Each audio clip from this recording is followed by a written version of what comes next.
प्याज की फसल में अच्छा उत्पादन लेने के लिए हमें कुछ खास कार्य करने होते हैं। जो मेन पॉइंट हैं उन्हीं पर आज हम चर्चा करने वाले हैं, जिसमें हमने लिया है प्याज की रोपाई की विधियां, बीज उपचार, खरपतवारनाशी, उर्वरक प्रबंधन।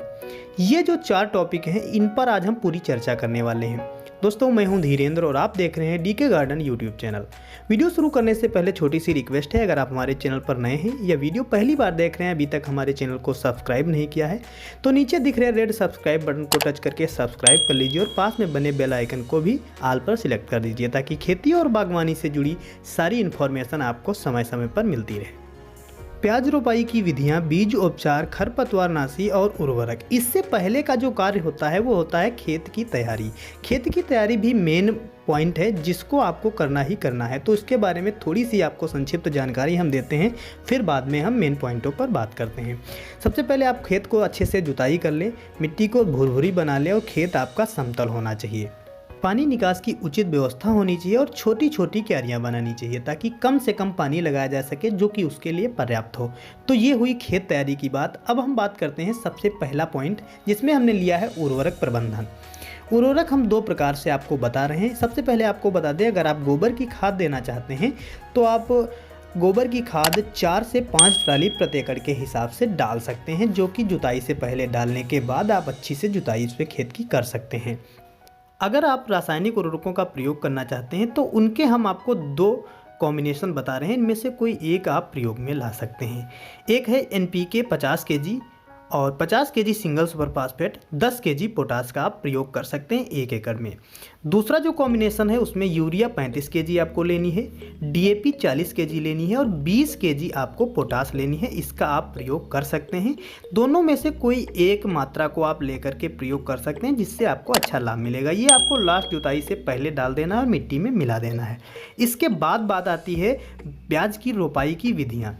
प्याज लगाने की 2 विधियां होती हैं। एक में आपको पानी भर करके और धान की तरह पौधे की रोपाई करनी होती है। दूसरे में आपको पहले पौध को लगा देना होता है, बाद में पानी का भराव करना होता है। लेकिन इससे पहले जो काम होता है, जो नर्सरी को निकालना होता है, निकालने के बाद बीज उपचार करना होता है, यानी आप नर्सरी का उपचारण कर सकते हैं।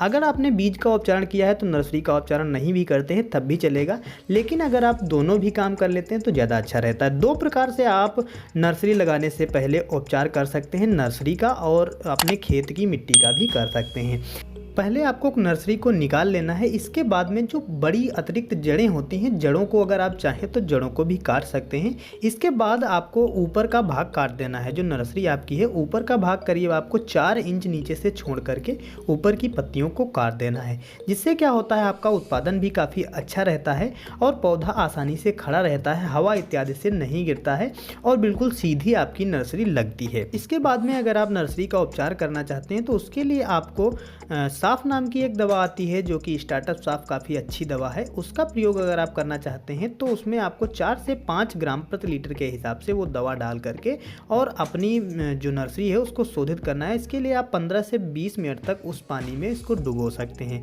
इसके अलावा आप कार्बेंडाजिम मैंकोजेब का भी प्रयोग कर सकते हैं, जो सेम डोज के हिसाब से आप उसका भी प्रयोग कर सकते हैं। इसके अलावा अगर आप चाहते हैं कि इस तरह से आपका उपचार करने में दिक्कत हो रही है तो आप रेत या मिट्टी या फिर आप उपलों की राख ले करके उसमें भी 4 से 5 ग्राम प्रति केजी, अगर धूल आप ले रहे हैं तो उसमें प्रति केजी के हिसाब से कार्बेंडाजिम मैंकोजेब या फिर जो हमने स्टार्टअप साफ बताया है वो आप ले करके और उसमें मिलाकर उसमें बुरकाव कर सकते हैं। ये भी आपका बढ़िया रहता है, जो कि आपकी मिट्टी भी शोधित हो जाती है। इस तरह से आपको नर्सरी को शोधित करना नहीं पड़ेगा। दोनों ही जो तरीके हैं वो बेस्ट हैं। दोनों में से कोई एक तरीके को आप अपना करके और इसका उपचारण कर सकते हैं। जो हमने आपको दवाएं बताई, इनको अगर आप खरीदना चाहते हैं, ऑनलाइन खरीदते हैं, तो आप नीचे डिस्क्रिप्शन में जा करके वहां पर आपको लिंक मिल जाएंगी, वहां से आप इन्हें खरीद भी सकते हैं। कोई भी बीज और दवा वहां पर आपको डिस्क्रिप्शन में हमारे सारे वीडियो में मिल जाएगी, वहां से आप परचेज भी कर सकते हैं। अब बात करते हैं नर्सरी लगाने की विधियों के बारे में। सबसे पहली जो विधि हमने ली है उसमें आपको क्या करना है, पहले नर्सरी को लगाना है, जो कि खुरपी की सहायता से या हाथ की सहायता से, अंगूठे की सहायता से आप उस पौधे को उसमें लगा सकते हैं, दबा सकते हैं। अगर आपका खेत जो है मुलायम है, पोरस है, तो उसमें उसमें आप अंगूठे की सहायता से भी अपने पौधे को उसमें दबा सकते हैं। दबाने के बाद जब पौधा सीधा हो जाए उसके बाद आप अपने खेत में सिंचाई कर सकते हैं। इसके अलावा आपको उसमें पानी का छींटा भी दे सकते हैं अगर आप सिंचाई नहीं करना चाहते, क्योंकि अगर आपके खेत में पर्याप्त नमी होगी तो सिंचाई करने की आवश्यकता नहीं रहती। जैसा कि वीडियो में आपको दिखाई दे रहा है, यहाँ पर हमने पहले अंगूठे की सहायता से पौधे को खड़ा कर दिया है, इसके बाद में हमने पानी का हल्का छींटा दे दिया है। तो इसके लिए क्या करना होगा, आपने 2 दिन करीब इसमें पानी लगाने की आवश्यकता नहीं रहेगी, पौधा हमारा सीधा खड़ा रहेगा और चल जाएगा, क्योंकि मिट्टी में नमी भी पर्याप्त है। इसके बाद तीसरे दिन हमें पानी लगाने की आवश्यकता रहेगी। अगर आपके खेत में नमी कम है और आप चाहते हैं कि इसके बाद पानी लगाएं तो इसके बाद आप सीधा पानी भी लगा सकते हैं। तो ये पहली विधि हुई। दूसरी जो विधि है उसमें आपको क्या करना है, सबसे पहले आप अपने खेत को तैयार कर लें, उसके बाद पानी का भराव कर दें।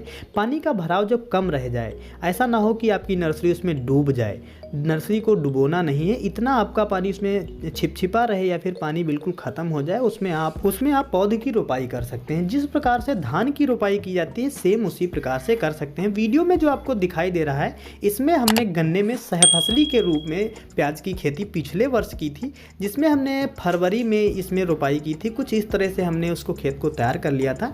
जो ट्रंच विधि से गन्ना बोया गया था, बीच में जो कूड़ बचता है, जगह बचती है, उसमें हमने 2-2 लाइनों का प्याज की लाइनें रखी थी, प्याज लिया था।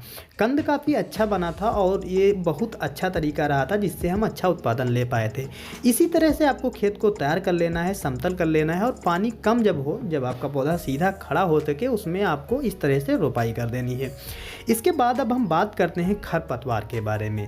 खरपतवार नाशी को आपको कैसे प्रयोग में लाना है, क्योंकि खरपतवार अगर अधिक हो जाते हैं तब भी हमारा जो कंद है वो बड़ा नहीं हो पाता है और अच्छे से हमारा जो प्याज है ग्रोथ नहीं कर पाता है। खरपतवार के लिए आप पेंडामेथ्रिन ले सकते हैं, जो कि काफ़ी अच्छी दवा है, और इसका प्रयोग अगर आप करते हैं तो लगभग सभी प्रकार के खरपतवार आपकी फसल में नहीं उगते हैं। इसका कैसे प्रयोग करना है, ये तो आप लोग इसका स्प्रे भी कर सकते हैं, लेकिन स्प्रे से जो बेस्ट तरीका है वो हम यहाँ पर आपको बता रहे हैं। पेंडामेथ्रिन आपको ले लेना है और इसको आपको 1 से 1.5 लीटर यानी 1.5 लीटर आपको ले लेना है। इसको आप रेत में, धूल में या फिर राख में, इसको उपलों की राख में मिला सकते हैं। अगर देखा जाए तो रेत में अगर आप इसको मिला लेते हैं, अच्छे से मिलाने के बाद और इसको डालते हैं, ये जो आपको काम करना रहेगा, इसमें आपको जो पहली विधि हमने बताई थी कि पहले आपको रोपाई करनी है, बाद में पानी लगाना है, उसमें आपको क्या करना है, पहले आपको पौधे को रोपण कर देना है। इसके बाद आप इसमें जो धूल वाली पेंडामेथ्रिन आपने मिलाई है खरपतवार नाशी के लिए, उसको डाल देना है। उसको डालने के बाद आपको सिंचाई करनी है।